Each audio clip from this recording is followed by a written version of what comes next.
isn't going to be like sparring practice, Gran. Lyria, stay behind me. Right. Be careful. Even if it's Catalina, you got this. Believe in victory. Battle 1. Engage.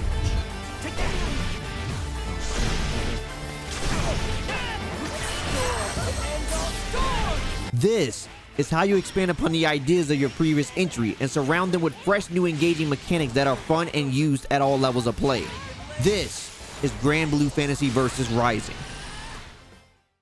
If you are new to the series, Granblue Fantasy Versus Rising is a fighting game based on a JRPG gacha game developed by Side Games released in 2014. As an early player myself, Granblue Fantasy Versus had pretty humble beginnings like most new IPs, with not many systems to learn from the start. As time progressed, so did the title. Now, if you started the game, you'll find a product that has a plethora of things to explore, from its vast character lore, strategic gameplay elements, its extensive grid progression system, and of course, the casino.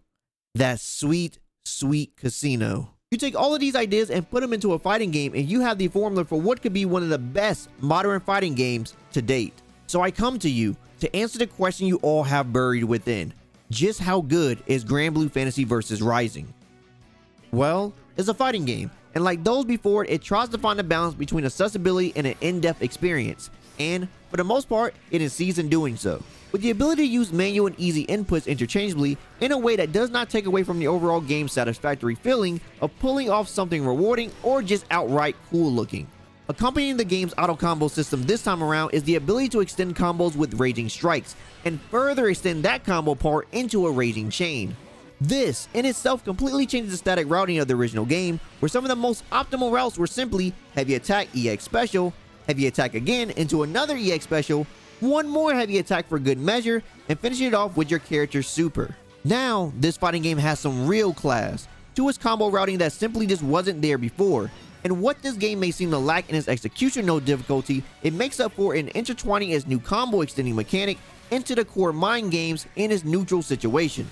It's really refreshing and feels more satisfying than the last few mechanics that were implemented in the previous version during the end of the game's lifespan. I mean, seriously, were we really just copying Street Fighter V? Now, while we could talk about the gameplay of Granblue Fantasy Versus Rising all day, this game is so much more than that. Granblue Fantasy Versus Rising finds itself at the peak of fighting game packages.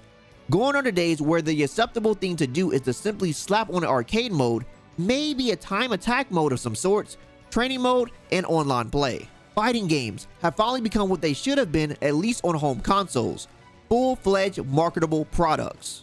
For the longest time, fighting games had the stigma of feeling very arcadey, and that's because they did.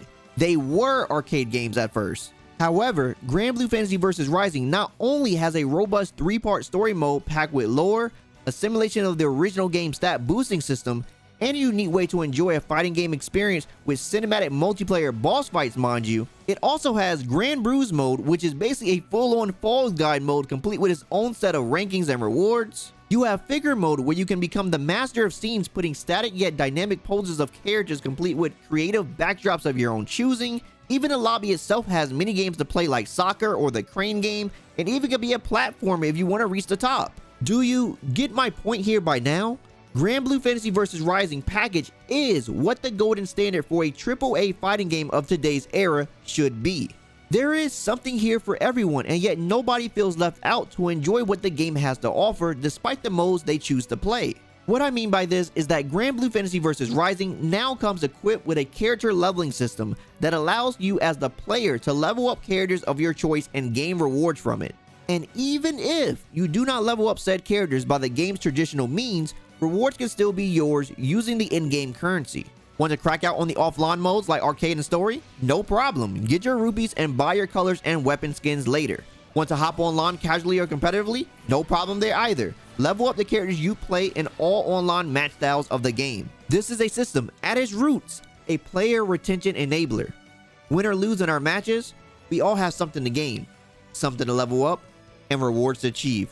And that, my friends, in itself, is how a fighting game should be. Whew. Okay, now that we got that out of our system, we have been talking quite positively about the game, and that's because, like I stated in the beginning, it mostly is a great game. Is it perfect? Absolutely not, but it's a great step in the right direction for where I think fighting games should be headed. They removed the connection indicators added later in the previous title lifespans for some unknown reason. The game at times sometimes have random crashes on both console and PC.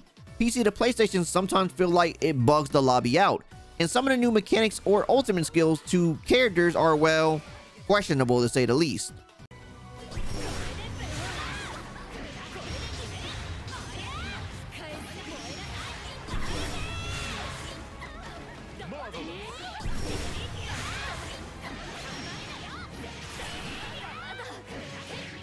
God, I mean, why does this character exist? There are apparently weird keyboard issues that are stopping people from enjoying the game, and season pass and regional prices are its completely own separate topics.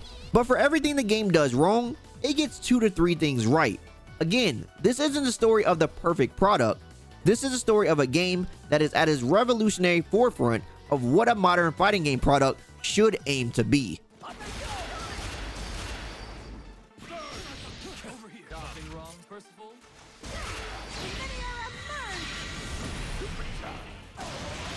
I love Granblue Fantasy Versus Rising. I love its visual design, characters, music, game modes, and everything in between. If you were ever on the fence about this game and haven't tried out the free-to-play version, seriously, give this game a chance, as you may fall in love with it just as much as I have. With constant updates coming up to the span of next fall, coming our way in the form of new characters, stages, mini games, new game modes, and more, I'm sure you will find that Granblue Fantasy Versus Rising truly is a game that has something for everyone. Hey, real quick, I just want to thank everyone that has made it to the end of this video. This video style is, well, new to me, but I wanted to make a quality and passionate review about one of my favorite modern fighting games. I hope you all found this review enjoyable to watch as much as it was to create, but I want to hear from you all as well. How do you guys like Granblue Fantasy Versus Rising? Do you think the product as a whole has much to offer? Do you think more fighting games should use their roadmap style as reference for consistent updates? Let me know how you all feel down in the comments below. As always, if you like anything I had to say here today, drop me a like, I greatly appreciate it. And if you want to hang out with our growing community of fighting game lovers, join our Discord. We'll love to have you. Also, don't forget to subscribe and turn on notifications so you know the next video goes live. As always, my name is Dyken, and I'll see you next time. Signing out.